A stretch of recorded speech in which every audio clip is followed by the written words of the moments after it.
Kenapa Anies Baswedan tidak menjadi Ketua Umum Partai Gerakan Rakyat? Kenapa justru Syahrin Hamid?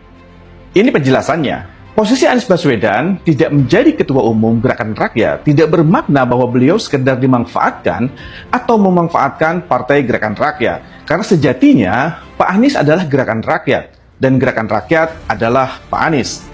Tidak menjadi Ketua Umum justru dipandang posisi paling ideal oleh kader Gerakan Rakyat karena memberi ruang yang lebih luas bagi Pak Anies untuk terus memikirkan bangsa dan negara serta tetap menjalankan peran saat ini, yaitu mendengar keluhan, harapan, dan aspirasi dari berbagai kelompok masyarakat yang menaruh harapan besar kepada beliau. Di sisi lain, peran Ketua Umum yang menuntut fokus pada kerja-kerja organisasi, urusan prosedural administratif, serta konsolidasi struktural partai tetap dijalankan oleh Bung Syahrin Hamid, seorang organisatoris yang teruji untuk memastikan partai ini siap dan sah menghadap pemilu 2029.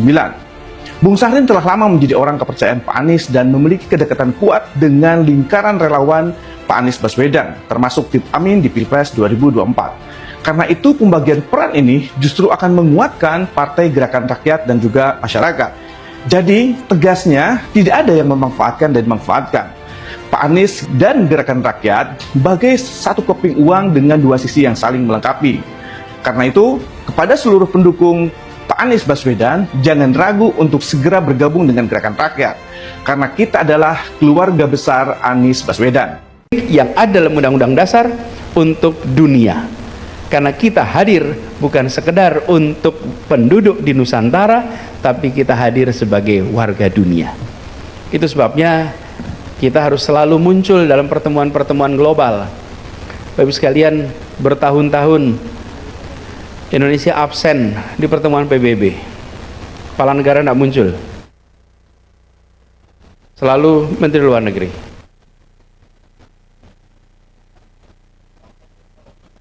Ini Bapak sekalian, kalau kita tidak aktif di dunia internasional, itu seperti begini.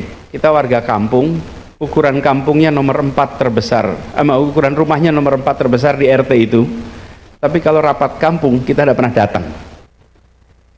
Cuman kita bayar iuran jalan terus, bikin rame juga tidak, taat di kampung. Cuman begitu rapat warga kita nggak datang, padahal ukuran rumah kita nomor 4 terbesar di kampung itu. Sudah saatnya kita tidak lagi pasif, sudah saatnya kita ambil posisi yang proaktif. Nah, bagaimana dengan masa depan kita? Indonesia memiliki penduduk yang luar biasa besar, dan konsekuensi dari besarnya penduduk Indonesia, pasar kita menjadi pasar yang sangat menarik. Bagi siapa? Bagi siapapun juga. Jangan sampai yang tertarik pada Indonesia justru dunia internasional, domestik sendiri tidak tertarik. Justru kita harus bisa menyiapkan ke depan pelaku-pelaku ekonomi yang bisa menjadi tuan rumah di negeri sendiri, sekaligus nantinya bisa menjadi tamu memesona di negeri orang. Karena itu peran Indonesia ke depan bagi yang sudah besar, bagi yang raksasa, didorong untuk berkiprah di dunia internasional. Mereka harus bisa menjadi brand of Indonesia. Mereka harus bisa menjadi wakil Indonesia berkompetisi tingkat global. Jangan yang raksasa itu berkumpul dan berkompetisi di dalam negeri terus. Bertandingnya di kandang sendiri terus. Maka yang raksasa harus bisa bertanding dan harus bisa menang di kancah perekonomian global. Mewakili Indonesia menjadi pelaku-pelaku ekonomi global. Bila hari ini kita menyaksikan korporasi-korporasi internasional hadir di negeri ini, sudah saatnya korporasi berasal dari Indonesia berperan di negara-negara lain di seluruh wilayah Indonesia, dunia. Jadi yang besar didorong ke sana. Bagaimana dengan ini domestik? Yang kecil dibesarkan, yang menengah dibesarkan. Di mana? Di dalam market domestik. Sehingga ke depan tidak kemudian kita menyaksikan yang raksasa terus dalam negeri, tapi yang kecil, yang menengah dorong untuk berkembang. Yang berikutnya soal demokrasi kita. PR kita menjaga demokrasi kita tetap berfungsi dengan baik. Ancaman pada demokrasi ada di seluruh dunia. Hari ini kita menyaksikan banyak tempat di dunia mengalami kemunduran dalam praktek demokrasi. Akankah kita biarkan bila Indonesia mengalami kemunduran demokrasi? Akankah kita biarkan? Tidak, kita harus jaga sama-sama. Dan demokrasi ini penting untuk memastikan apa yang disusun sebagai rencana negara sesuai dengan aspirasi rakyat. Itulah sebabnya mengapa demokrasi menjadi penting. Dan demokrasi ini memberikan interval. Bila terjadi kekeliruan dalam pengambilan keputusan, maka kekeliruan itu ada interval, ada waktunya, masa jabatan. Setelah itu selesai. Tanpa demokrasi tidak ada masa jabatan. Kalau meleset, maka dia akan meleset dalam durasi yang amat panjang. Itu membuat setiap bangsa mengambil keputusan apapun, dia tahu ini untuk periode sekian. Bila ternyata tidak tepat, besoknya bisa lakukan perubahan. Itu sebabnya gagasan perubahan jangan pernah hilang. Gagasan perubahan harus terus dijaga. Dan kita terus meyakinkan kepada rakyat Indonesia bahwa perubahan untuk kebaikan itu dibutuhkan. Dan kita ingin jaga agar praktek demokrasi itu menjadi bagian yang penting di dalam praktek bernegara. Dan harapannya yang terakhir, gerakan rakyat. Gerakan rakyat ini terus menjadi penjaga semangat perjuangan untuk perubahan, menyebarkan gagasan kebaikan, menyebarkan gagasan kebersamaan, prinsip-prinsip keadilan di dalam kebijakan negara harus menjadi perhatian kita. Dan harapannya besar sekali bahwa teman-teman yang sekarang berjuang bersama jaga stamina, karena perjuangan ini masih panjang. Jaga stamina fisik, stamina moral, stamina intelektual, stamina kerja kolektif. Karena dengan begitu harapannya usaha untuk melakukan perubahan itu kelak akan bisa tertunaikan hingga tuntas. Selamat Rakernas, selamat bertukar pikiran, selamat saling menginspirasi. Insya Allah forum ini menjadi forum yang memberikan catatan sejarah penting bagi gerakan rakyat, kontribusi nyata besar bagi masyarakat Indonesia, dan akan dicatat dengan tinta emas dalam perjuangan orang-orang baik untuk republik yang lebih baik. Terima kasih, kurang lebih mohon maaf. Assalamualaikum warahmatullahi wabarakatuh. Waalaikumsalam warahmatullahi wabarakatuh. Sebentar, pantunnya lupa. Udah dibikinin pantun. Saya baca pantun dulu ya. Bentar, baca pantun dulu nih, bentar.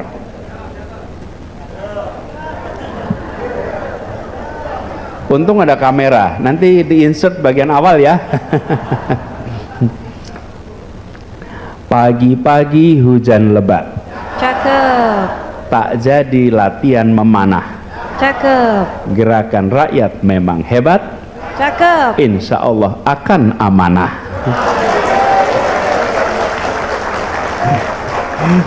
Tepuk tangan sekali lagi sama yang bantu bikinin. Nah, ada juga bikinan satu lagi nih. Burung merpati terbang ke barat, Cakep. singgah sebentar di dahan akasia. Cakep. Rapimnas Gerakan Rakyat bersatu erat, Cakep. berjuang bersama untuk rakyat Indonesia. Sekali lagi terima kasih. Assalamualaikum warahmatullahi wabarakatuh. Waalaikumsalam warahmatullahi wabarakatuh. Bapak boleh tetap di tempat, Bapak Anies. Sekali lagi kami mohon untuk tetap di tempat karena akan ada pemberian plakat sebagai rasa terima kasih kita semua dari Gerakan Rakyat, dan kami undang untuk Bung Sahrin Hamid SH MH selaku Ketua Umum Gerakan Rakyat untuk dapat memberikan plakat. Baik, kami boleh invite untuk dapat bergeser ke tengah. Baik, inilah dia pemberian plakat dari Gerakan Rakyat yang langsung diberikan oleh Bung Sahrin. Halo teman-teman, jumpa bersama saya di Politik dan ini semakin menarik teman-teman. Bagaimana ya perpolitikan per hari ini semakin menjadi perhatian kita semua ya. Politik 2029 tentu adalah momentum bagi Anies Baswedan ya untuk kembali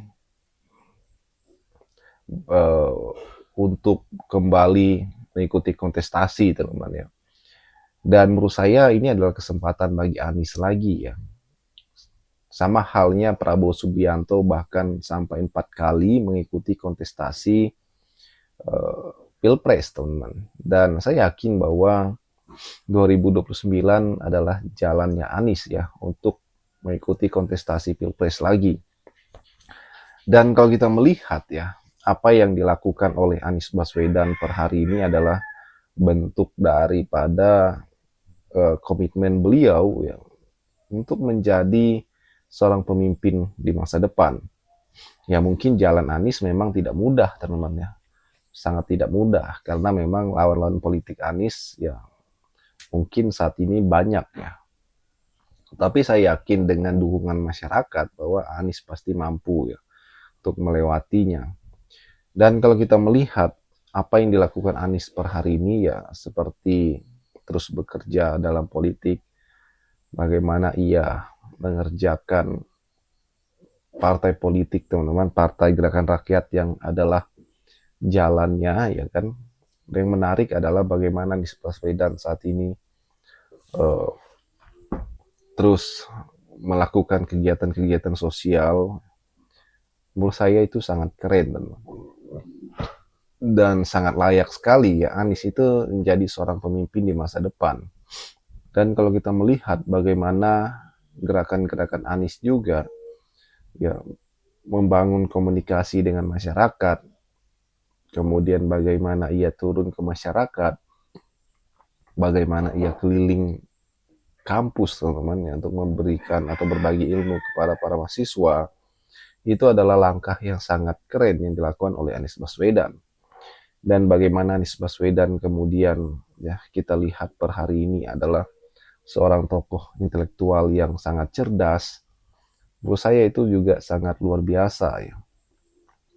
Apa yang dilakukan oleh Anies per hari ini ya perlu kita apresiasi, teman-teman ya, sebagai bentuk bagaimana beliau mempersiapkan yang terbaik di masa depan. Bagaimana Bro lihat?